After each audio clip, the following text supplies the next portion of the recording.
Judging by his Reddit account, Stephan Stearns seemed like a pretty normal guy.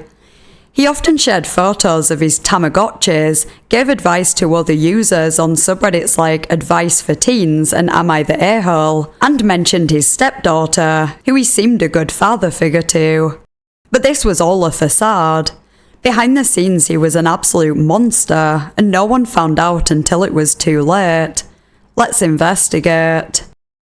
If you enjoy internet mysteries and generally disturbing content, feel free to subscribe and turn on notifications for more content like this. If you're interested in supporting the channel, you can become a Ko-fi member or a channel member to gain access to uncut videos and other perks, or you can leave me a tip by clicking the thanks under this video. Thanks to anyone who considers this.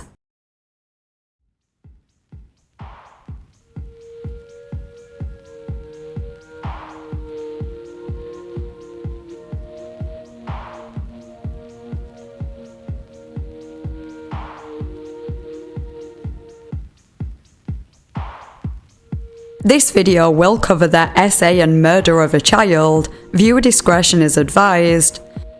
You can click the link in the description to become a Ko-fi member and watch an ad-free and uncut version of this video, which features extra details that were unsuitable for this cut. Stephan Stearns created his Reddit account with the name Sustinet on the 16th of August 2016 and was a pretty active user, amassing over 13,000 post karma and nearly 11,000 comment karma during his time on the site. He often posted on the Tamagotchi subreddit, sharing photos of his Tamagotchi collection and the progress of his virtual pets. Other subreddits he posted in include Digimon Card 2020 and Digimon VPet. Many of his comments were made in unrelated subreddits though, such as Advice for Teens, Disneyland, Am I the A-hole, and Mildly Infuriating. He seemed to like giving advice to people, and most of the time the advice was pretty decent. For example, a user made a post on the Serious Conversation subreddit about being scared of death, and Stephan commented, "We're all in it together. Make the best of it while you can, and don't worry about something that is inevitable and entirely beyond your control. The good news is, when you die, your problems and worries will no longer exist, and you will probably not know that you are dead, and there likely won't be any dark void or sense of self to be aware of anything. You just won't be anymore, and you'll be too dead to know or care about it. No one knows with absolute certainty what happens after, except those that have gone before, but they aren't coming back to tell us about it. It helps to remember that you are not alone in this, and it's something that everyone must eventually come to terms with. Life can feel like a joke sometimes, and death is the punchline. Our lives are short and difficult, and the world can be cruel, and we will spend our whole lives just trying to survive, and our reward at the end will still be death. Just run your race, be good to the people you care for, and make hay while the sun shines. Think of your death as a reward, as the end of your journey and your troubles, like the final nap to beat all naps, the best sleep you'll ever have, like going home. Don't rush to meet it, but understand that we all have our day, and don't be afraid when your day comes. Just live your life and try to enjoy all the little things that make you happy." One of Stephan's final comments on Reddit was much more eerie with hindsight. A user posted on Advice for Teens about an argument they had with their mum that resulted in the mum threatening to kill them and herself, and also detailing a couple of instances of physical assault. Stephan commented this: "Your mum is extremely unstable. She desperately needs counselling and possibly medication. The fact that she makes these threats and even acts them out to a certain extent is not normal at all, and will likely continue to escalate. You never know when her breaking point will be reached, but these types of things often don't end well. She needs help, and you need to ensure your own safety as well. None of the things you have described are okay in the slightest. Whether or not you think she'll follow through with the threats is irrelevant. This is not normal behaviour, and something is seriously going on with your mother's mental health. Ignoring this type of thing does not make it go away. You need to make use of the resources available to you and reach out to some professionals who specialise in these situations.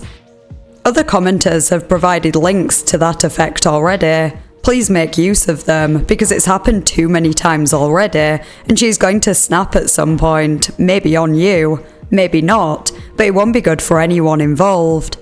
She needs help, and so do you, to get safe. Don't ignore this. These are not red flags or little warnings to be ignored. This is a loud air raid siren, and you need to take it seriously. As painful as it may be because she's your mum, you need to act. What she is doing is abuse, plain and simple. There is no grey area here. She is violently abusive, verbally abusive, emotionally abusive, mentally abusive, all of it, and it sounds like a few of her immediate relatives are the same way towards you. The longer you stay in this situation, the worse off you'll be. Your mental health has already been affected by this, and the torment will only continue to add more layers of trauma and damage until you are just a broken person by the time you grow up. If she even lets you live long enough to grow up. Get out. That comment was on the 14th of February 2024, and just 12 days later, Stephan's girlfriend's daughter, Madeline Soto, would disappear under mysterious circumstances. Madeline had just turned 13 and attended Hunters Creek Middle School in Orlando, Florida. On the morning of the 26th of February, her mother, Jennifer, remembered being woken up by Stephan as he was taking the dog out for a walk. She went back to sleep, and sometime after, Stephan took Madeline to school, dropping her off just down the road. Jennifer had gone back to sleep and didn't see Madeline at all that morning. Around 4:30 p.m, she went to pick her up from school, but was told that she hadn't turned up that day. Madeline had been known to run away in the past, so Jennifer initially assumed she'd done this again and would be back soon. But when she realised that Madeline's phone had been left at home, she knew something wasn't right, and around 8 p.m. that evening, she reported her missing. It took police 3 hours to start investigating. It's not clear exactly why, though I'd imagine Madeline's history of running away unfortunately contributed to that. The following day, the Orange County Sheriff's Office issued a release to the public about the disappearance, appealing for any information that might suggest her whereabouts. A large-scale search began, and information on Madeline's phone indicated that she wanted to live in the woods when she turned 13, just 4 days before she had gone missing. The family were interviewed, with more focus on Stephan, considering it seems he was the last person to see Madeline. The information found on her phone suggested she may have attempted to run away for good this time, but investigators felt there may have been more to it than that. Stephan was asked exactly where he dropped her off that morning and what he did afterwards, and after some of his answers were questioned, he changed parts of his story, which immediately looked suspicious. Many of his answers just didn't add up, and he couldn't explain them. For example, he said he dropped Madeline off in front of Peace United Methodist Preschool at 8:40 a.m, but her classes started at 9:30 and her school was about a 10-minute walk down the road from there. Another interview revealed some unusual and concerning details about their home life. Stephan and Jennifer were no longer in a relationship, though they still lived together. Stephan's mother later told police that she didn't approve of the relationship because they both took drugs together and seemed to be a bad influence on each other. They had both experienced episodes of mental illness and brought each other down with them, rather than trying to help each other. Perhaps the drug use is part of the reason they continued living together after the relationship ended. More alarmingly, throughout the relationship, it was common for Madeline to share a bed with Jennifer and Stephan. Jennifer said that Madeline didn't like sleeping alone in her own room, and because Stephan was like a father to her, she didn't see a problem with it. This continued after the relationship ended, and sometimes Madeline and Stephan would sleep in the same bed without Jennifer present, so she could get some sleep. It was later discovered that Stephan and Madeline had been alone in his room the night before her disappearance. Stephan gave investigators permission to search his phone, though claimed he had accidentally performed a factory reset on the day of Madeline's disappearance. That didn't matter though, they were still able to recover enough data to confirm their suspicions that Stephan had been up to something. Photos were found that showed Jennifer's roommate nude in the bathroom, taken from under the door, and when the roommate was questioned, she said she hadn't given Stephan permission to do that.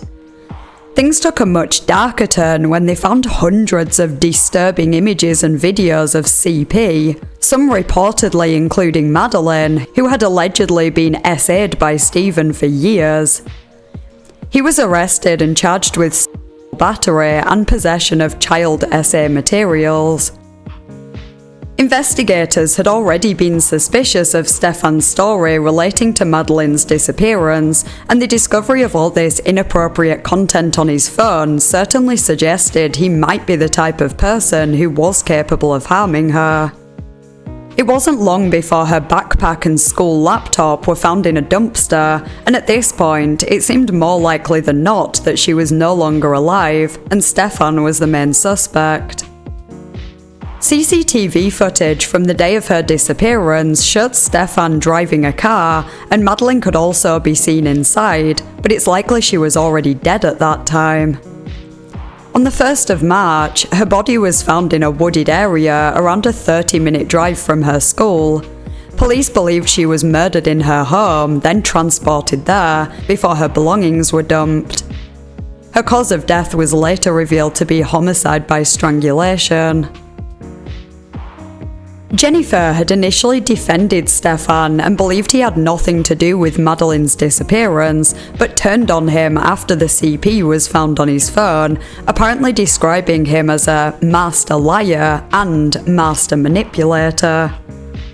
Bizarrely though, during police interviews, at times she still appeared to defend some of his crimes, referring to the, quote, stuff as not evil, but the murder as evil. It's possible that she was already aware that Stephan may have been essaying her daughter, as the Orange County Sheriff's Office incident report stated, quote, "It appeared to me that she has already accepted that the victimization was happening, and her emotion appeared fictitious." I find this really shocking. Like, Jennifer didn't want Madeline to be murdered, but she didn't seem that bothered that her 13-year-old daughter had been SA'd by her boyfriend God knows how many times, and possibly even enabled it to continue when she could have put a stop to it years ago. On the 24th of April, Stephan was charged with the first-degree murder of Madeline, and prosecutors later announced that they are seeking the death penalty against him. The trial for the CP and battery case is set to take place on the 24th of February 2025, and the murder trial is scheduled for the 22nd of September 2025. Given all the evidence against Stephan, it seems a pretty open and shut case, so let's hope he's found guilty and prosecuted to the fullest extent of the law. I honestly can't even imagine how awful Madeline's life at home must have been, and it's no surprise that she kept running away and wanted to live in the woods, to escape the horrors that were inflicted on her by someone who was supposed to take care of her. It sounds like she was failed by more than just Stephan too. As I said, her mother allegedly knew something was going on, and there were other people living in that house that were at least aware of the bizarre sleeping arrangements. Jennifer told one of the roommates that it was okay because Stephan wouldn't harm her, and that same roommate heard noises coming from the upstairs bedroom where Stephan and Madeline were alone the night before she went missing. Now, I can understand every family has a different dynamic, and you might feel it's not your place to say anything in many different situations, But there is no good reason for a 37-year-old man to be sharing a bed alone with a 13-year-old girl, and if these roommates had done something, perhaps Madeline would still be alive today. I find it incredibly unsettling looking back on Stephan's Reddit post, knowing what he allegedly did, particularly one of his final comments, which I read earlier, where he was giving a teenager some surprisingly good advice about her abusive mother. He ended the comment with, "The torment will only continue to add more layers of trauma and damage until you are just a broken person by the time you grow up, if she even lets you live long enough to grow up." Then literally 12 days later, he murdered his own stepdaughter, who he had been abusing for years. I don't know if at the time he wrote that comment, he just totally lacked self-awareness and convinced himself that he wasn't doing anything wrong. How many times have we heard the excuse from SAers that the victim wanted it and it was consensual? Of course, that's absolutely delusional at best and an outright malicious lie at worst, particularly when we're talking about the essay of children who aren't able to consent. Not that it for a second makes their abhorrent crimes any better, but some seem to think that if they're not beating someone or pinning them down, that there's nothing wrong with what they're doing, even if the law and every other sane person disagrees. Alternatively, perhaps Stephan just wanted to look good with these comments. Maybe he hoped that if Madeline ever told anyone about the essay, no one would believe her because he seemed like such a good person, online at least. I have no idea how he came across in real life. It's possible that when he wrote that specific comment, he'd already planned to murder Madeline and thought that could form part of his defense. How could an empathetic man who spent time advising teenagers how to get out of abusive situations be even more abusive himself? Of course, we've all seen situations similar to this before though. There are many depraved people, from paedophiles to serial killers, whose shocked friends and family describe them as the nicest people you'd ever meet. I wonder if he also got some kind of kick out of role-playing online as a caring family man, while being far from it in reality. The juxtaposition of his online persona and the monster he allegedly is in real life is really quite bizarre, and given that the advice he posted was on Reddit, as opposed to, say, Facebook, which doesn't tend to be a site that people openly broadcast their account in real life, it seems there is more to his post than him just trying to come across as a good person. There were a few posts where he actually mentioned Madeline, such as this one showing a Tamagotchi he painted for her, titled, "Oops, I did it again, another colour-shifting custom uni shell, this time on a purple uni for my stepdaughter." Most of the posts mentioning a stepdaughter are about him buying her Tamagotchis, and knowing what was going on at the same time, these gifts seem really sinister now. Was he buying her them to bribe her to keep quiet about the essay? There's also a very interesting comment exchange a couple of years ago between Stephan and another Redditor on an Ask Reddit post titled, "How do you feel about parents snooping on their kids' messages if they think their kids are up to something bad?" Stephan was arguing that sometimes it's necessary to snoop, and the other user disagreed, saying there are other ways to find out information, such as encouraging open communication. The debate got pretty heated, with Stephan going through the other user's post history and highlighting that he didn't have kids, and that he worked in a call centre, saying, quote, "You have the nerve to sit there as someone with none of their shit together and try to tell other people on the internet how to raise their children. Maybe you're the one who should be looking inward and asking why. What a jerk." The other user replied, "I can play this game too. You are the kind of person who gets very defensive because deep down knows their parenting methods are shit. You probably snooped on your kids and they probably hate you. Want me to keep going? I can play the fortune-telling game too." Stephan went on to describe one time he felt it was necessary to snoop, quote, I don't have to defend my parenting methods at all. We've only had to snoop once, because my stepdaughter's cousin came to us and told us that she had been talking to an older girl online on Roblox, and that the girl had been pressing my 10-year-old stepdaughter to send her nudes. That required an inspection of her devices by her mother and verifying whether or not that was true, and whether anyone else had approached her or anything else dangerous might be happening. Then we had a conversation with her about the dangers of doing those things, the laws against it, and how not everyone online is who they say they are. So tell me, did we handle that wrong? Do you think she hates us for it? What is your expert opinion on that situation?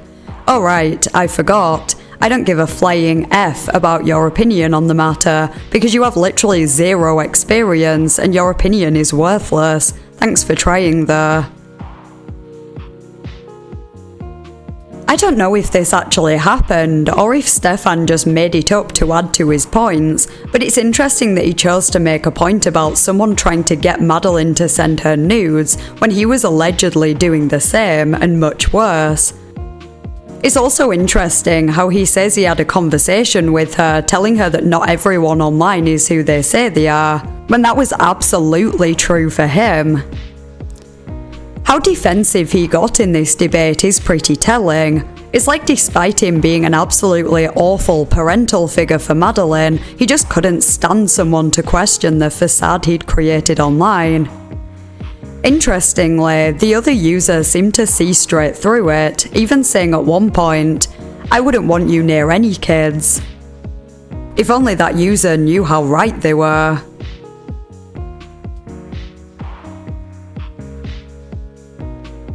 I'd be interested to hear your thoughts in the comments, plus any suggestions you might have for a future video. If you enjoyed the video, please consider liking and subscribing. Huge thank you to my Ko-fi members and channel members whose names are on screen now. I really appreciate your support. Thanks for watching, and I'll see you next time in a new video.